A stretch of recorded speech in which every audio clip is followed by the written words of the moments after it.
اعوذ باللہ من الشیطان الرجیم بسم اللہ الرحمن الرحیم۔ نہیں ہے، حدیث پاک میں ہے میرے عزیز، جو لوگ اختیارات مصطفیٰ کے منکر ہیں، میں سمجھتا ہوں ان کو ذرا برابر بھی عقل نہیں ہوگی، پیدل ہو چکے ہیں۔ کیونکہ حدیثوں میں یہاں تک پڑھ لیا کہ ایک عالم بھی شفاعت کرے گا قیامت کے دن، حافظ بھی، ایک حاجی بھی شفاعت کرے گا، اس کو شفاعت کی اجازت دی جائے گی۔ تو رسول پاک کی شفاعت کیسے انکار کر سکتے ہو؟ ان کا اختیار کتنا ہوگا؟ آؤ میں بتاتا ہوں اختیار کتنا ہوگا۔ اللہ میرے آقا صلی اللہ تعالیٰ علیہ وسلم فرماتے ہیں قیامت کے دن ایک صحابی نے پوچھا یا رسول اللہ میں آپ کو کہاں ڈھونڈوں؟ میں کہاں ڈھونڈوں؟ پورے محشر کے میدان 3 ایڈریس حضور نے بتائے ہیں، 3 پتے بتائے ہیں۔ اللہ کے نبی صلی اللہ علیہ وسلم نے فرمایا یا تو تم مجھے حوض کوثر پہ دیکھو گے، میں پیاسے امتیوں کو پانی پلا رہا ہوں گا، یا تو تم مجھے میزان عمل کے پاس دیکھو گے جہاں ترازو پر اعمال تولے جا رہے ہوں گے، یا تو پھر مجھے تم پل صراط پر دیکھو گے جہاں کوئی گر رہا ہوگا میں سنبھال رہا ہوں گا۔ یہ 3 جگہ تم مجھے ڈھونڈ لینا، میں مل جاؤں گا۔ اللہ تعالی ہمیں بھی رسول پاک کی رفاقت نصیب کرے۔ عزیزان گرامی، اب سنیے بات، حضور پاک صلی اللہ تعالیٰ علیہ وسلم کے اختیارات قیامت کے دن کے بھی کیا ہیں؟ فرماتے ہیں کبھی وہ ادھر امتیوں کو ڈھونڈ رہے ہیں، کبھی ادھر ڈھونڈ رہے ہیں، کچھ کو بچا رہے ہیں، کچھ کو فرشتوں کے ہاتھوں سے چھڑا رہے ہیں۔ یہاں تک کہ میزان عمل پر گئے، دیکھا ایک امتی کے اعمال تولے جا رہے تھے، فرشتے وہ ڈیوٹی پر مقرر ہیں۔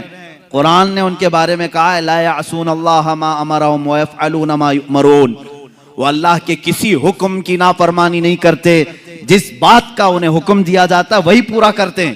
فرشتے اپنی ڈیوٹی پر پابند ہیں، وہ کسی کی روح رعایت نہیں کریں گے، نہ کسی کی محبت میں آ کر نہ کسی کی دشمنی میں آ کر۔ اللہ نے یہ دونوں صفتیں ان کو رکھی نہیں، وہ ڈیوٹی کر رہے ہیں، میزان عمل تولے جا رہے ہیں۔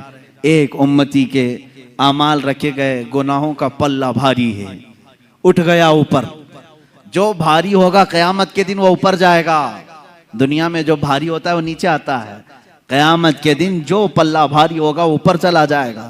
نیکیوں کا پلہ اس کا نیچے رہ گیا، وہ رونے لگا زارو قطار، ہائے میری زندگی، مجھے دوزخ میں لے جایا جائے گا، پلہ گناہوں کا بھاری ہو گیا ہے۔ فرماتے ہیں عین اسی وقت رسول پاک صلی اللہ علیہ وسلم پہنچ گئے۔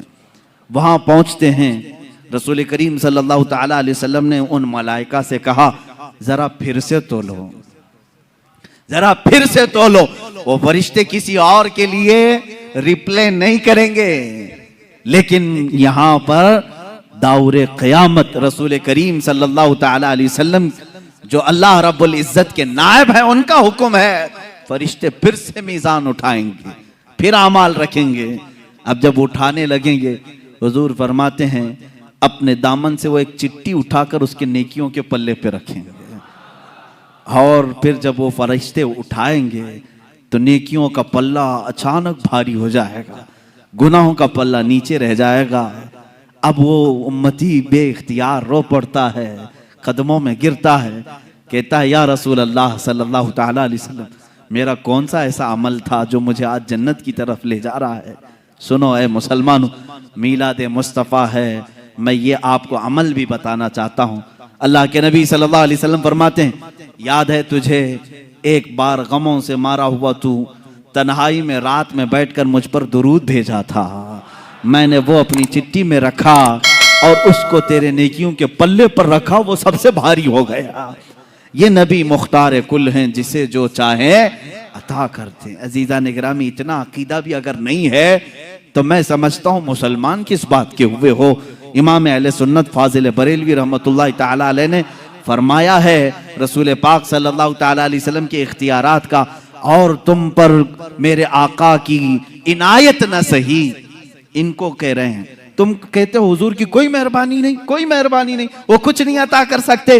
اعلیٰ حضرت فرماتے ہیں اور تم پر میرے آقا کی کوئی عنایت ہی نہ سہی، نجدیوں کلمہ پڑھانے کا بھی احسان گیا، کلمہ پڑھانے کا بھی احسان گیا، آج لے ان کی پناہ، آج مدد مانگ ان سے، پھر نہ مانیں گے قیامت میں اگر مان گیا۔ وہاں تو سب مانیں گے، وہ کفار و مشرکین بھی مانیں گے، سب مانیں گے، لیکن وہ اعتبار نہیں ہوگا بلکہ اسی ایمان کا اعتبار ہوگا جو تو رہتی دنیا میں ان کا اقرار کیا تھا۔ الحمدللہ ہم اپنے رسول کو مالک و مختار مانتے ہیں۔ اور اعلیٰ حضرت رضی اللہ تعالیٰ عنہ نے اس کے جواب میں یہ بھی فرمایا ہے، اے مسلمانوں اگر چاہتے ہو کہ مسلمان دنیا سے جاؤ، ایک ہی عمل ہے، انہیں جانا انہیں مانا، نہ رکھا غیر سے کام، للہ الحمد میں دنیا سے مسلمان گیا۔ انشاءاللہ العزیز وہ مسلمان جائیں گے دنیا سے جو یہ عمل جاری رکھیں گے، انہیں جانا انہیں مانا، نہ رکھا غیر سے کام۔ ہمیں غیر سے کیا لینا دینا، کسی کی جے وجے کیوں پکاریں، کیا غرض ہم کو، ہمیں کافی ہے سید اپنا نعرہ یا رسول اللہ، ہمیں کافی ہے سید اپنا نعرہ، بس ہماری زندگی اسی پر ہے۔ اللہ کے نبی صلی اللہ تعالیٰ علیہ وسلم کے اختیارات یوم قیامت، قیامت کے دن جن لوگوں کے اوپر جہنم واجب ہو گئی، ان لوگوں کو اللہ کے نبی صلی اللہ تعالیٰ علیہ وسلم سفارش کر رہے ہیں۔ بلکہ بعض محدثین نے یہ تک لکھا ہے، حضور نے جب یہ فرمایا شفاعتی لأہل الکبائر، حضور صلی اللہ علیہ وسلم نے فرمایا میری امت کے بڑے بڑے گنہگاروں کے لیے میری شفاعت ہے، بڑے بڑے گنہگاروں کے لیے میری شفاعت ہے، لیکن توبہ کر کے مرا ہوں، ایمان کی حالت میں گیا ہوں، بے ایمانوں کے لیے نہیں۔ جو ایمان کی حالت میں گیا، گناہ تھے، حضور شفاعت کر رہے ہوں گے، لیکن قیامت کا منظر بھی ایک عجیب ہے۔ وہاں کیا ہوگا، جو پرہیزگار ہیں، جو نیکوکار لوگ ہیں، وہ آئیں گے بڑے بڑے گنہگاروں کے پاس، وہ کہتے ہیں تھوڑے گناہ قرضے میں دے دو۔ یہ بھی روایت ہے، بڑے بڑے پرہیزگار کس کے پاس آئیں گے، گنہگاروں کے پاس، تھوڑے گناہ قرض میں دو۔ کیوں؟ وہاں تو کوئی بوجھ اٹھانے والا نہیں، لیکن کچھ پرہیزگار پوچھ رہے ہوں گے، کہتے ہیں اس لیے کہ رسول پاک بڑے بڑے گنہگاروں کی شفاعت کر رہے ہیں، ہم بھی اس میں آ جائیں۔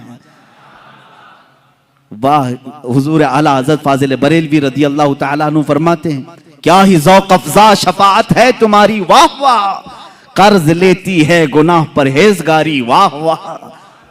قیامت کے دن رسول کریم صلی اللہ تعالیٰ علیہ وسلم کے اختیارات، آپ مجھے یہ بتاؤ کہ حضور صلی اللہ تعالیٰ علیہ وسلم بڑے بڑے گنہگاروں کے لیے شفاعت فرما سکتے ہیں تو یہ اختیار نہیں ہے تو اور کیا ہے؟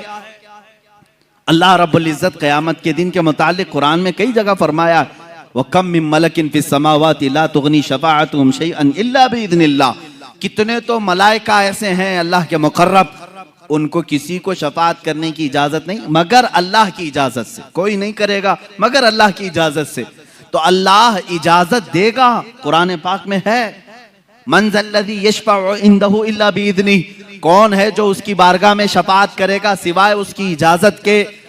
ہم بھی یہی مانتے ہیں کہ کوئی شفاعت نہیں کرے گا سوائے اللہ کی اجازت سے، اور رسول پاک صلی اللہ تعالیٰ علیہ وسلم کو اس نے شفیع بنایا ہے، کل شفاعت کا اختیار عطا کیا ہے، حتیٰ کہ قیامت کے دن کے متعلق انشاءاللہ العزیز میں عرض کروں گا، ایک دن قیامت ہوگی بھی کیوں اللہ رب العزت سب جانتا ہے، میرا مولا گناہوں کو بھی جان رہا ہے، نیکیوں کو بھی جان رہا ہے، ادھر مرے ادھر جنت میں ڈال دیں، جو گنہگار ہیں ادھر دوزخ میں ڈال دیں، یہ قیامت کا منظر، یہ سارا معاملہ، اس کو امام زمن فاضل بریلوی کے برادر گرامی فرماتے ہیں فقط اتنا سبب ہے انعقاد بزم محشر کا، فقط اتنا سبب ہے انعقاد بزم محشر کا کہ ان کی شان محبوبی دکھائی جانے والی ہے، ان کی شان محبوبی دکھائی جانے والی ہے، وہاں دکھایا جائے گا کہ ہمارا رسول کون ہے۔